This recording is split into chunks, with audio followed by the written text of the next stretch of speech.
This is Just Listen, hosted by George. Today is August 25th, 2025. Welcome to the podcast. I'm excited for this podcast because, as usual, there's been a theme the last several weeks of the mainstream media not reporting facts and data.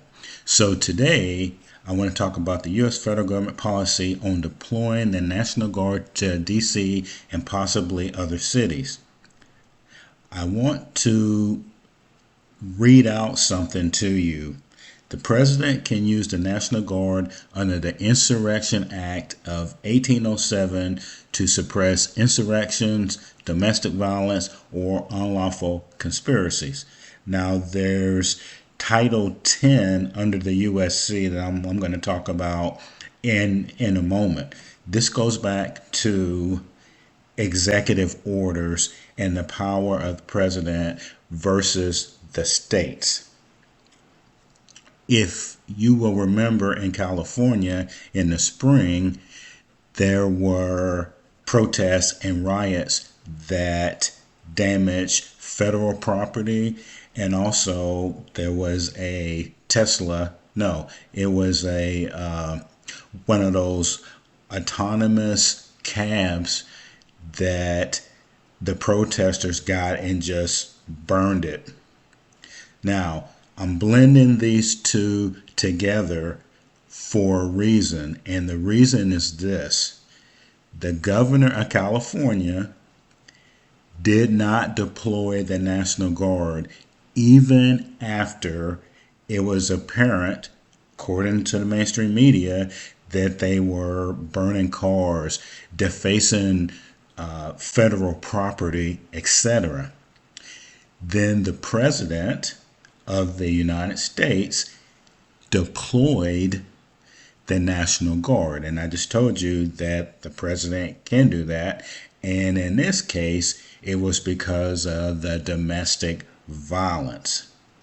Now, under 10 USC, the National Guard can be deployed to protect functions and property. Now, normally the governor has this power, but if the governor won't do it, then the president can federalize the National Guard units from individual states for that purpose. Now, something to note, because it's going to come up in our conversation in a minute. The federal government also has the power to deploy the DC National Guard. Why? Because the district doesn't have a state government. Now, just to talk about DC for a second here. DC does not have statehood.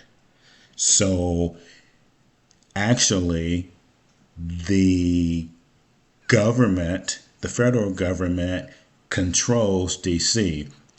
They have an agreement or a statute that Congress passed allowing DC to have a mayor and a city council. But Congress is actually in charge of DC. Now back to the bigger issue of deploying the National Guard. The president can do that. Now, the reason is up to the president to decide that based on current laws, and that position can do that. Now, in California, like I told you, the National Guard was there probably about 30 to 60 days, something like that. And the reason I'm bringing that up is with the District of Columbia now, the president can only have them deployed for 30 days. After that, Congress has to get involved, and then they have to agree to let them stay. And also, in this case, FBI agents were deployed. Several other of the Homeland Security functions were deployed. Why did they do that? Well, and if they had to pull the National Guard out, the FBI would still stay.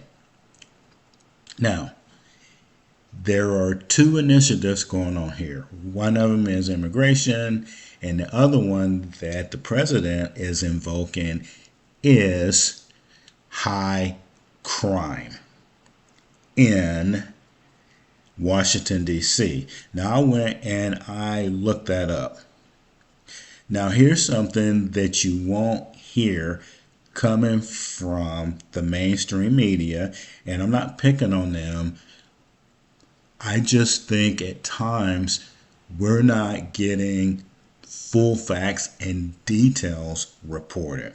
So, young people currently account for approximately 7% of the annual arrests, a figure comparable to the national average, blah, blah, blah, blah, blah. Now, according to the stats that I had to search for DC, violent crime in DC amongst youth decreased from 2,175 from 3,369 in the same period of 2023. Well, what happened to 2024 would be my first question. My second question is, and you'll figure out why I'm saying this in a second, 2,175 violent crimes.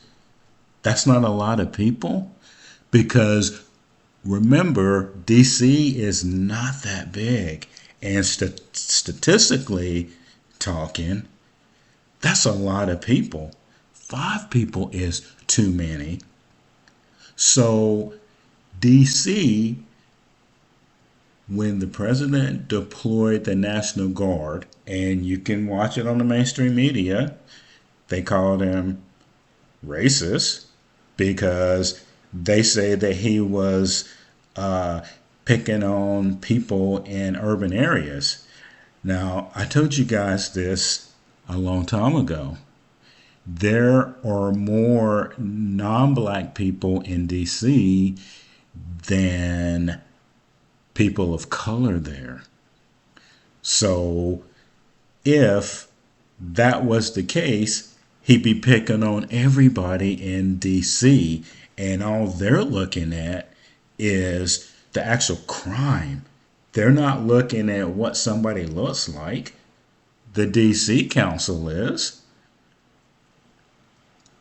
If you look at those, and the law supports it, the president and Congress, it's not just the president.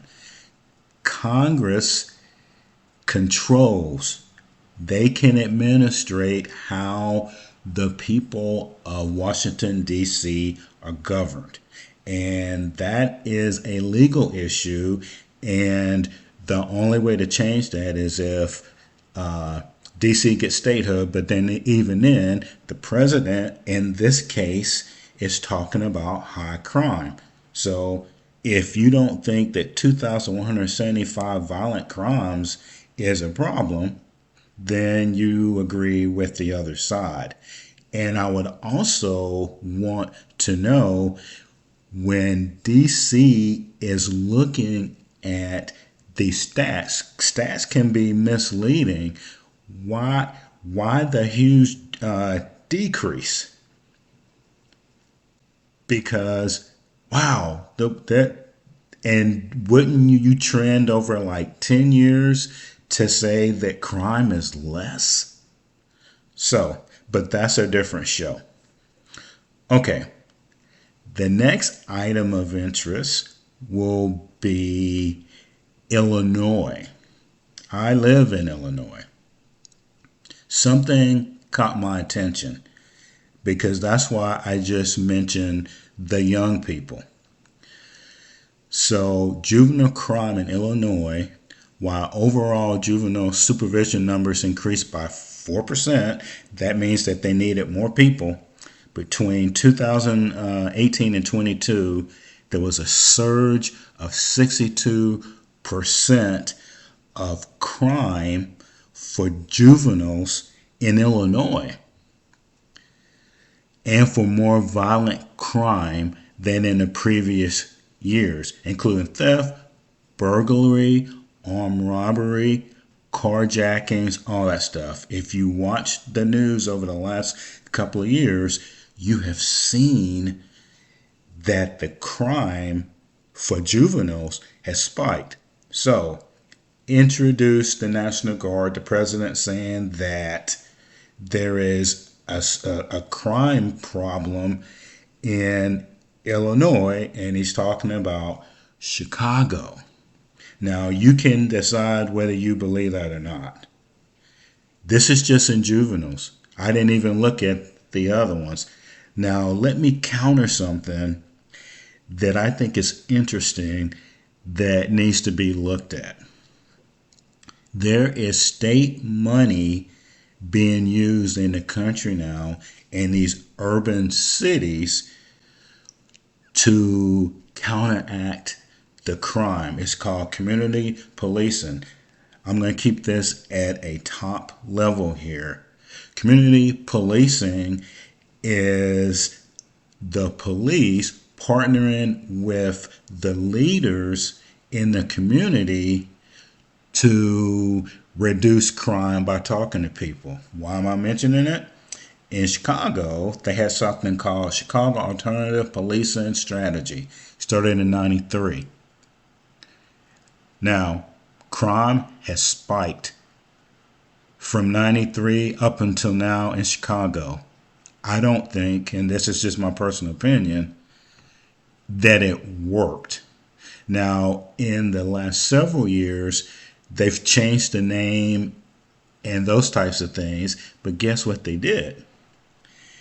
They have hired ex-convicts to go into the community and mediate disputes. And it's not just in Chicago, it's in other states. So that might be the reason why there was a little bit of dip, but I would challenge you and say community policing has not worked. The federal government and the president has the authority to go into states and to protect the people in that state from crimes, etc. That is not in debate. The rhetoric coming from the mainstream media, and you can go watch it, is that it's not that bad. Now, these are officials, and I can only speak for Illinois, Chicago. Okay, the mayor of Chicago has security. He has people protecting him 24 hours a day. So does the governor.